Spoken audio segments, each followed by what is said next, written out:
याद करो अपनी क्लास यूकेजी की, जब तुम छोटे बच्चे थे, जब तुम सर के आगे पीछे घूमते थे, जब तुम्हें सर या मैम की अटेंशन बहुत ज़्यादा ही प्यारी होती थी।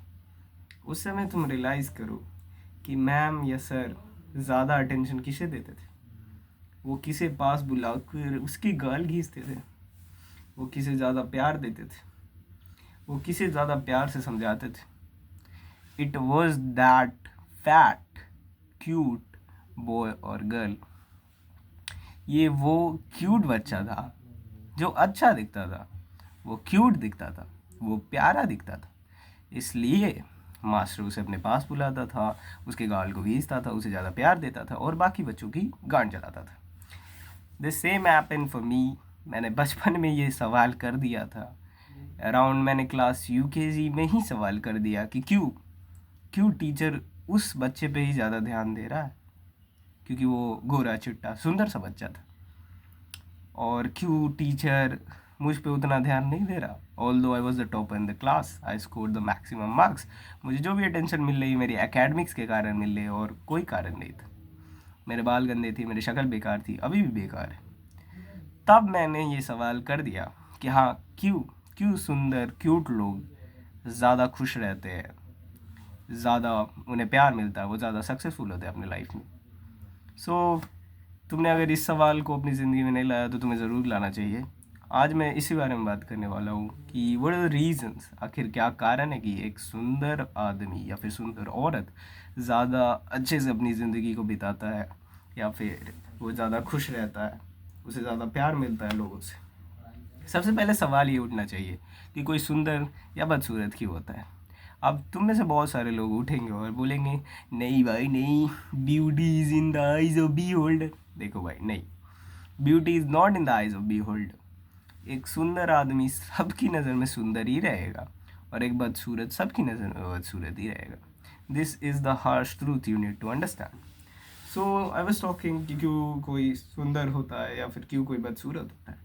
सो इसके मेनली फैक्टर है, first one is genetics and the second one is life style. Life style में तुम्हारे आती है कि तुम वर्कआउट क्या कर रहे हो, तुम्हारी डाइट कैसी है, तुम्हारे गट हेल्थ कैसे है, तुम्हारी स्किन की हेल्थ कैसी है, तुम उसका उतना कितना ख्याल रख रहे हो। These all the reasons mainly तुम्हारी जेनेटिक्स ही फैक्टर है। किसी के बोन्स डिसाइड करने के लिए, किसी की हेयर लाइन डिसाइड करने के लिए, किसी की हेयर डिसाइड करने के लिए, ये सारे जेनेटिक्स ही फैक्टर है और जेनेटिक्स ही किसी को सुंदर या फिर बदसूरत बनाते हैं। So coming back to the point, क्यों ज़्यादा सुंदर लोग ही तुम्हें खुश दिखेंगे, क्यों वो ज़्यादा तुम्हें सक्सेसफुल दिखेंगे। So first one is, first reason जो है वो है भर भर के अटेंशन। तुम देखो, तुम देखोगे और तुम इससे 100% एग्री करोगे। सवाल ही नहीं उठता कि तुम इससे डिसएग्री करो कि उन्हें हद से ज़्यादा अटेंशन मिलता है, उन्हें हद से ज़्यादा प्यार मिलता है, उन्हें ज़रूरत से ज़्यादा प्यार मिलता है, वो उन्हें जितनी अटेंशन चाहिए उससे 1000 गुना ज़्यादा मिलता है।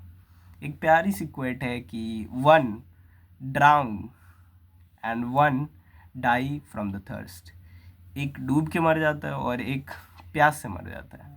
मे बी तुम उस प्यास वाले में हो और वो डूब के मर जाते हैं जस्ट बिकॉज उन्हें कुछ हद से ज़्यादा अटेंशन मिलती है। तुम सोच भी नहीं सकते हो एक एलीट बंदे को, एक one of the top tier बंदे को जो हद से ज़्यादा सुंदर है, उन्हें उन्हें हद से ज़्यादा अटेंशन मिलता है। अब लोग उन्हें ही क्यों ज़्यादा अटेंशन देते हैं? इसके पीछे हमारी एंसेस्टर नेचुरल रीज़न है, साइंटिफिक रीज़न है कि जब हमारे एंसेस्टर्स थे वो रिप्रोड्यूस करने चाहते थे। जो फीमेल थी वो रिप्रोड्यूस करने उन्हें रिप्रोड्यूस करना था, तो मेल उनके पास जाते थे कि लेट्स रिप्रोड्यूस। अब सिंस वुमन को उस बच्चे को 9 महीना रखना है, तो मैन मैन जाके उससे सवाल किया कि रिप्रोड्यूस करते हैं, बट वुमेन को तो उसे 9 महीने रखना है, अपने पेट में उस बच्चे का ख्याल रखना है। तो वो उस मैन को ऑब्जर्व करती है कि क्या वो वर्दी है, क्या उसके बोन्स इतने अच्छे हैं, क्या वो उतना अच्छा लायक है कि इससे जो मेरा बच्चा होगा वो अच्छा होगा। जिस वजह सॉरी, जिस वजह से वो एक सुंदर आदमी को चुनती है। Coming back to the point again कि उन्हें भर भर के अटेंशन मिल जाता है। वो जब कैमरे में देखते वो ज़्यादा कॉन्फिडेंट होते हैं, तो ज़्यादातर तुम कंटेंट क्रिएटर्स को सुंदर पाओगे, ज़्यादातर सुंदर लोग कंटेंट क्रिएटर में टॉप पे जा पाते हैं। अब फिर से कुछ लोग कहेंगे अभी क्या बोल रहा है तू, क्या बोल रहा है, कुछ नए अच्छे दिखने वाले भी तो ऊपर जाते हैं। हाँ जाते हैं, बिल्कुल जाते हैं, कम्प्लीटली एग्री, लेकिन कम जाते हैं एज़ कम्पेयर टू द सुंदर पीपल। टॉप मोस्ट में देखोगे वो तुम्हें ज़्यादातर एवव एवरेज या गुड लुकिंग पीपल मिलेंगे। सो वो कैमरे में देखते हैं, कैमरे में ज़्यादा कॉन्फिडेंट हो पाते हैं, वो मिरर में ज़्यादा कॉन्फिडेंट हो पाते हैं। मैं तुम्हें इसके और एग्जांपल दे सकता हूँ कि कैसे गुड लुकिंग पीपल को ज़्यादा अटेंशन मिलता है, उन्हें हद से ज़्यादा अपॉर्चुनिटी मिलती है। तुम किसी भी फिल्म को उठा कर देख लो, तुम उसमें मेन कैरेक्टर मेल को देखो, वुमेन को देखो, तुम पाओगे क्यों कितने सुंदर होते हैं। तुम किसी सीरियल को देख लो, अगर अब अगर मैं अभी ट्राई करने जाऊँ कि हाँ मुझे एक्टर बनना है, हैंशोद वो बाहर निकाल दे, मुझे मुंह पे मारे मेरे एक तमाचा, निकल जा, शक्ल देखिए थोबड़ी है तेरी, ये सब बोल के वो मुझे बाहर निकाल दे।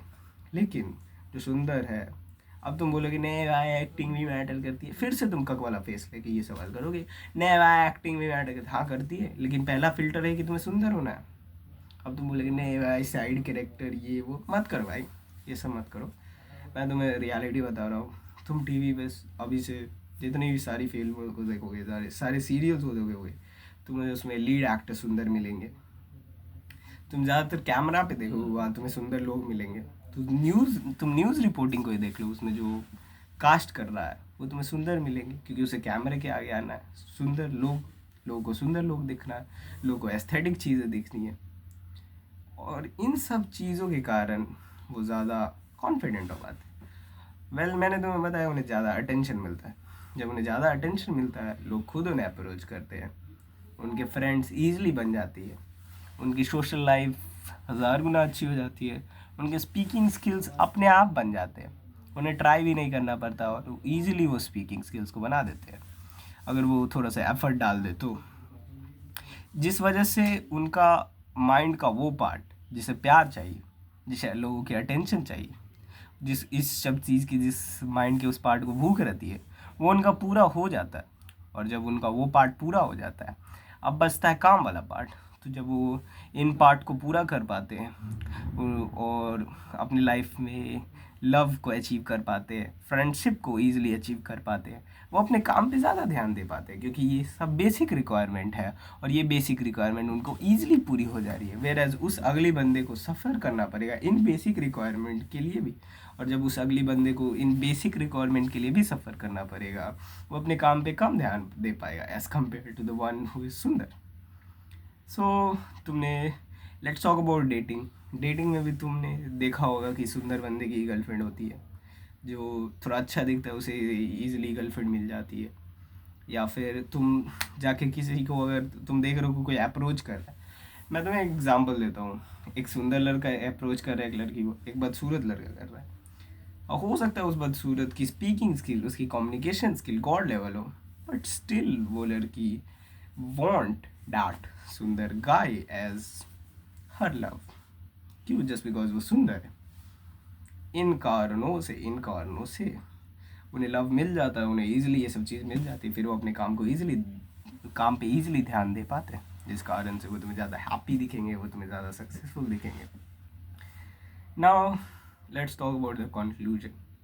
अब मैं तुम्हें सच बताना चाहूँगा, अगर तुम्हें ये रियलाइज़ हो चुका है कि तुम बदसूरत हो, तुम बेकार दिखते हो, तुम अगली हो, तो मैं तुमसे ये सवाल करना चाहूँगा, क्या तुम्हें गुस्सा नहीं आता? क्या तुम्हें बुरा नहीं लगता? क्या तुम्हें डूब जाने का मन नहीं करता? क्या तुम्हें खून के आंसू नहीं आते कि तुम्हें सिर्फ प्यार इसलिए नहीं मिल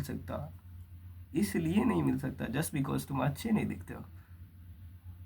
समझ रहे हो? सबके पास ये कॉन्शियसनेस है, सबके पास बस डिफरेंट बॉडी, ये कॉन्शियसनेस, ये पर्सनालिटी वाली, जिसे तुम पर्सनालिटी कहते हो, ये कॉन्शियसनेस, ये चेतना जो बोल रहा है, ये सबके पास है।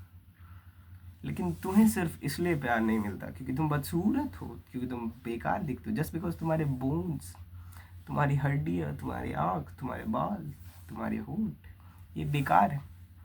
सिर्फ इन कारणों से तुम्हें प्यार नहीं मिलता। क्या तुम्हें रोना नहीं आता? क्या तुम्हें खून के आंसू नहीं आ रहे? क्या तुम्हें गॉड को हेट करने का मन नहीं कर रहा? क्या तुम्हें उन पर गुस्सा नहीं आ रहा? क्या तुम्हें अपने जेनेटिक्स पे गुस्सा नहीं आ रहा? सवाल करो इन सब चीज़ों के बारे में। जाते जाते मैं तुम्हें जियो सेंट्रिज्म के बारे में बताना चाहूँगा। वेल बेसिकली जियो सेंट्रिज्म क्या होता है कि ये वर्ल्ड जो रिवॉल्व करता है वो around the world, like sorry, ये जो वर्ल्ड है वो रिवॉल्व करता है अराउंड वुमेन। ये वुमेन के ही 360 डिग्री में घूमता है। दुनिया की हर एक चीज़ वुमेन के लिए ही है। जैसे कोई पैसे क्यों कमाता है, ताकि उसे ईजिली लड़की मिल जाए, लड़की भाव दे। कोई बॉडी क्यों बनाता है, ताकि ईजिली अंदर अंदर की मैं बात कर रहा हूँ, ईजिली लड़कियाँ उस पर ध्यान दे। कोई अपने बाल को अच्छे क्यों सेट करता है, ताकि लड़कियाँ उस पर ध्यान दे। ये सारी चीज़ें जियो सेंट्रिज्म है, मतलब सारी चीज़ें लड़कियों के अराउंड घूमती है, गर्ल के अराउंड। और जिसे तुम देखोगे कि जिसे गर्लफ्रेंड ईजिली मिल जाती है, वो फिर अपने बाकी चीज़ पे ध्यान देता है, क्योंकि जियोसेंट्रिज्म यानी वो पोर्शन जो वुमेन के अराउंड घूम रहा है वो उसे मिल गया। अब नाउ कॉन्कर द वर्ल्ड, वो वर्ल्ड को कॉन्कर करेगा, वो बाकी चीज़ों को कॉन्कर करेगा। सो मैं फिर से तुम्हें कहना चाहूँगा, क्या तुम्हें रोना नहीं आता? क्या तुम्हें खून के आंसू नहीं आते? क्या तुम्हें डूब जाने का मन नहीं करता? क्या तुम्हें गुस्सा नहीं आता उस बंदे को देख के जो एक सुंदर गर्लफ्रेंड को रख रहा है, वो उससे बात करना चाह रही है जस्ट बिकॉज वो अच्छा दिखता है, जस्ट बिकॉज वो अच्छा दिखता है, जस्ट बिकॉज वो तुमसे अच्छा दिखता है? क्या तुम्हें खून के आंसू नहीं आते? सवाल करो। Bye bye, I will be back as usual. Good night.